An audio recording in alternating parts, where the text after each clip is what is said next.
Hello friends, आजच्या lesson मध्ये आपण रोज अतिशय कामाला येतील असे 20 पॉवरफुल वर्ड्स पाहणार आहोत.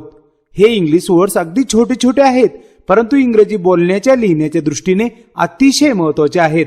चला तर मग आजच्या लेसनला आपण सुरुवात करूया. Today's first word is just. Just म्हणजे काय? फक्त किंवा आताच. जस्ट एक्झाम्पल बघा, I just finished my work म्हणजेच काय? मी आत्ताच माझं काम पूर्ण केलं. It's just a small mistake. ही फक्त एक छोटी चूक आहे. जस्ट म्हणजे फक्त किंवा आताच या दोन्ही अर्थाने जस्टचा वापर करतात. नेक्स्ट वर्ड बघूयात, इवन. इवन याचा अर्थ होतो अगदी किंवा इतकंच नाही तर. फर्स्ट एक्झाम्पल बघा, even a child can understand this म्हणजेच काय? हे तर अगदी लहान मुलंही समजू शकतं. इवनचा अर्थ काय या ठिकाणी? अगदी. He didn't even say sorry. तो अगदी सॉरी सुद्धा म्हणाला नाही. अशा पद्धतीनं अगदी किंवा इतकंच नाही तर असं बोलण्यासाठी आपण इवनचा वापर करू शकतो. आजचा आपला नेक्स्ट वर्ड आहे वनली. वनली म्हणजे काय? फक्तच. एक्झाम्पल बघा, I only asked a question म्हणजेच काय? मी फक्त प्रश्न विचारला. Second example, she is only 5 years old म्हणजेच काय? ती फक्त 5 वर्षांची आहे. अशा पद्धतीने फक्त म्हणण्यासाठी कुठला वर्ड वापरणार आपण? ओनली वापरणार. चला आता नेक्स्ट वर्ड बघूयात. नेक्स्ट वर्ड आहे स्टील. स्टीलचा काय अर्थ होतो? अजूनही, अद्याप, अजूनही. एक्झाम्पल बघा, I am still waiting for him. मी अजूनही त्याची वाट पाहतोय. इट इज स्टील रेनिंग म्हणजेच काय रे? अजूनही पाऊस पडतोय. एखादी गोष्ट अजूनही चालू आहे हे सांगण्यासाठी वापरतात स्टील. नेक्स्ट वर्ड आता बघूयात आपण, जो आहे ऑलरेडी. ऑलरेडीचा वापर आपण नेहमीच करतो, ज्याचा अर्थ होतो आधीच किंवा अगोदरच. एक्झाम्पल बघा, आय हॅव ऑलरेडी इटन म्हणजेच काय? मी आधीच जेवण केलं आहे. शी ऑलरेडी नोज द आन्सर म्हणजे काय? तिला उत्तर आधीच माहित आहे. एखादी गोष्ट आधीच झालेली आहे हे सांगण्यासाठी आपण ऑलरेडी या वर्डचा वापर करू शकतो. Today next word is at. At याचा अर्थ होतो अजून. याचा दोन बाबतीत वापर होतो. एक होतो नकारात्मक आणि दुसरा होतो प्रश्नात. नकारात्मक वापर बघा, ही हॅजंट कम एट. तो अजून आलेला नाही. क्वेश्चन बघा, have you finished it at. ते तू अजून पूर्ण केला आहेस का असं विचारण्यासाठी एटचा वापर केला. दोन पद्धतीने वापर होतो, नकारात्मक आणि प्रश्नामध्ये. दोन्हीचा अर्थ अजून असाच आहे. आजचा आपला नेक्स्ट वर्ड आपण बघूया, रिअली. रिअली याचा अर्थ होतो खरंच. एक्झाम्पल बघा, I really like this movie म्हणजेच काय? मला हा चित्रपट खरंच आवडतो. रिअली म्हणजेच काय? खरंच. Is it really true. हे खरंच सत्य आहे का? अशा पद्धतीने रिअलीचा अर्थ काय होतो मित्रांनो? खरंच. चला मग नेक्स्ट वर्ड बघूया, जो आहे ऍक्च्युअली. ऍक्च्युअली ज्याचा अर्थ होतो खरं तर. एक्झाम्पल बघा, ऍक्च्युअली आय डोंट ऍग्री म्हणजेच काय? खरं तर मी सहमत नाही. Second example, I thought it was easy but actually it's hard. मला काय वाटलं हे सोपं आहे, परंतु हे खरं तर अवघड आहे. ऍक्च्युअलीचा अर्थ काय होतो? खरं तर.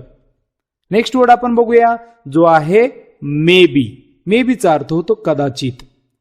कदाचित शक्यता सांगण्यासाठी मे बी वापरतात. एक्झाम्पल बघा, may be I will call you later म्हणजेच काय? कदाचित मी तुला नंतर फोन करेन. मे बी म्हणजेच कदाचित. Second example, may be he is busy म्हणजेच काय? कदाचित तो व्यस्त असेल. May be he is busy म्हणजेच कदाचित तो व्यस्त असेल. नेक्स्ट वर्ड बघूया, जो आहे ऑलमोस्ट. ऑलमोस्टचा अर्थ होतो जवळजवळ. ऑलमोस्टचा काय अर्थ आहे रे? जवळजवळ. एक्झाम्पल बघा, आय एम ऑलमोस्ट रेडी म्हणजेच काय? मी जवळजवळ तयार आहे. We almost missed the train म्हणजेच काय?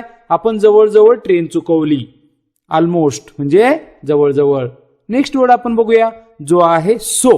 सोचा दोन अर्थाने वापर होतो. एक आहे म्हणून आणि एक आहे खूप. एक्झाम्पल बघा, I was tired so I slept early. मी थकलो होतो म्हणून लवकर झोपलो. काय सांगितलं आपण इथं? कारण. कारण सांगण्यासाठी सोचा वापर केला. आता बघा, दिस बॅग इज सो हेवी. ही पिशवी खूप जड आहे. खूप जड आहे म्हणण्यासाठी खूप साठी वापरला येते या ठिकाणी आपण सो. त्यामुळे सोचा वापर दोन अर्थासाठी होतो, म्हणून आणि खूप. आजचा आपला नेक्स्ट वर्ड आपण बघूया, जो आहे टू. याचा पण अर्थ दोन होतात. एक आहे खूप जास्त आणि एक आहे सुद्धा. एक्झाम्पल बघा, इट्स टू हॉट टुडे. आज खूप गरम आहे. या ठिकाणी टूचा अर्थ काय मित्रांनो? खूप. सेकंड एक्झाम्पल बघा, I want to it come to म्हणजेच काय मलाही यायचं आहे. या ठिकाणी टूचा अर्थ काय सुद्धा. आजचा आपला नेक्स्ट वर्ड आपण बघूया जो आहे व्हेरी. याचा वापर आपण खूप करतो आहे की नाही, कारण याचा अर्थच खूप होतो. एक्झाम्पल बघा, शी इज व्हेरी काइंड, ती खूप दयाळू आहे. I am very happy today, मी आज खूप आनंदी आहे. नेक्स्ट वर्ड बघूया जो आहे इनफ. इनफचा अर्थ होतो पुरेसं. This is enough for me, हे माझ्यासाठी पुरेसं आहे. He is old enough to work, तो काम करणे इतका मोठा आहे. आजचा आपला नेक्स्ट वर्ड आपण बघूया जो आहे बॅक. बॅक म्हणजे काय रे, परत.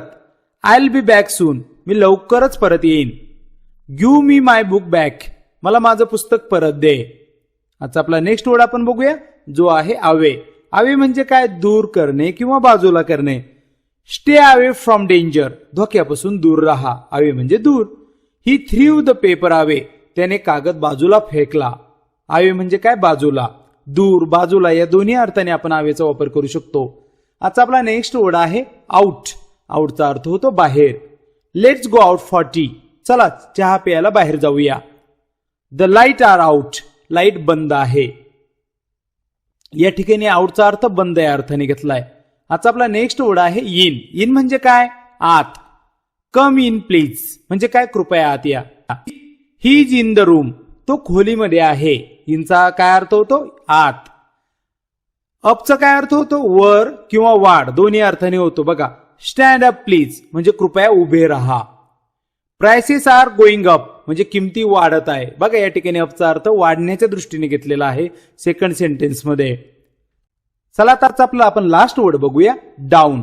डाऊनचा काय अर्थ होतो, खाली किंवा कमी, दोन अर्थ होतात. एक्झाम्पल बघा, सिट डाऊन, खाली बस. या ठिकाणी डाऊनचा काय अर्थ घेतला आपण, खाली. आता बघा, the temperature is going down म्हणजेच काय, तापमान कमी होत आहे. या ठिकाणी डाऊनचा काय अर्थ झाला, कमी. अशा पद्धतीने डाऊनचा दोन्ही अर्थाने वापर केला जातो. मित्रांनो, आज बघितलेले जे वर्ड्स आहेत हे छोटे छोटे आहेत, परंतु इंग्रजीमध्ये फार महत्वाचे आहेत. तुमच्या वहीमध्ये हे सर्व वर्ड्स लिहून घ्या, त्यांचे अर्थ लिहून घ्या आणि यांचा वापर दररोज जास्तीत जास्त करण्याचा प्रयत्न करूया. भेटूया पुढील व्हिडिओमध्ये. Bye bye, take care.